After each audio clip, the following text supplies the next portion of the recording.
సంగారెడ్డి జిల్లా నాగల్గిద్ద మండలం SI B Sailu అన్నారు. మాట్లాడుతూ మైనర్లు వాహనాలు నడపరాదన్నారు.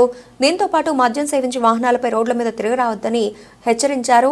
ఏ విధమైన అలర్ట్లు సృష్టించిన చర్యలు తప్పవని సూచించారు. అదేవిధంగా దాబా, హోటళ్లు, బెల్ట్ షాపులలో మద్యం అమరాదని ఎస్ఐ సాయిలు హెచ్చరించారు.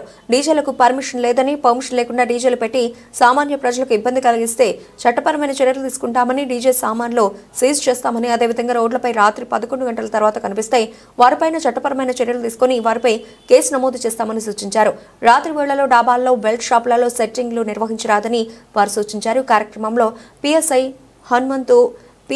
హనుమంతు అలాగే ఏఎస్ఐ తులసిరామ్ సిబ్బంది పాల్గొన్నారు. రేపు 31 రాత్రి 12 గంటల తర్వాత మనం నూతన సంవత్సరంలో అడుగుపెట్టబోతున్నాం. అందరూ ఆయురారోగ్యాలతో ఉండి మంచిగా జరుపుకోవాలని కోరుచున్నాం.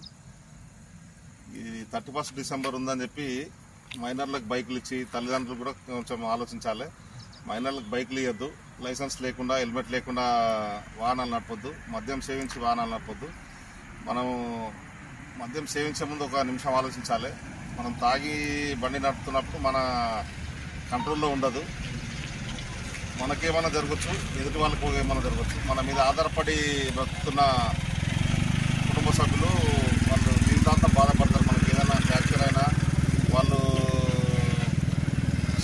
జరగడానికి ఏదైనా జరిగి చనిపోయినా మన కుటుంబ సభ్యులు జీవితాంతం బాధపడతారు. మనం పోయి వేరే వాళ్ళకి ఎవరికైనా గుర్తినా వాళ్ళ ఫ్యామిలీకి కూడా ఇబ్బందులు అవుతాయి. కాబట్టి ఎవరు మద్యం సేవించి ఇచ్చేయద్దు. కొత్త సంవత్సరం అంటే సంతోషంగా ఇంటి దగ్గర కుటుంబ సభ్యులతో జరుపుకోవాలి. కానీ రోడ్ల మీద వాహనాలు దింపుతూ ఇష్టం వచ్చినట్లు ఓవర్ స్పీడ్ చేస్తూ ప్రాణాల మీద కొని తెచ్చుకోవద్దు. అట్లాంటిది ఏమైనా చేస్తే మాత్రం ఖచ్చితంగా చట్టరీత్యా చర్య తీసుకుంటాం. మద్యం తాగి వాహనాలు చేస్తే రేపు డ్రంక్ అండ్ డ్రైవ్ ఉంటుంది.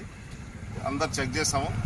10,000 రూపీస్ ఫైన్ ఉంటుంది. రేపు ఎవరు పట్టుబడ్డా ఒక బండి సీజ్ చేస్తాం. 10,000 రూపాయల ఫైన్ ఉంటుంది కోర్టులో.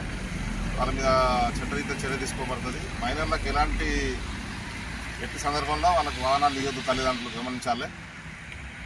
ప్రతి ఒక్కరు లైసెన్స్ ఉండాలి, హెల్మెట్ ధరించాలి, డాక్యుమెంట్స్ పెట్టుకొని తిరగాలి. అందరూ ఆయురారోగ్యాలతో మంచిగా ఉండాలని మండల ప్రజలకు విజ్ఞప్తి.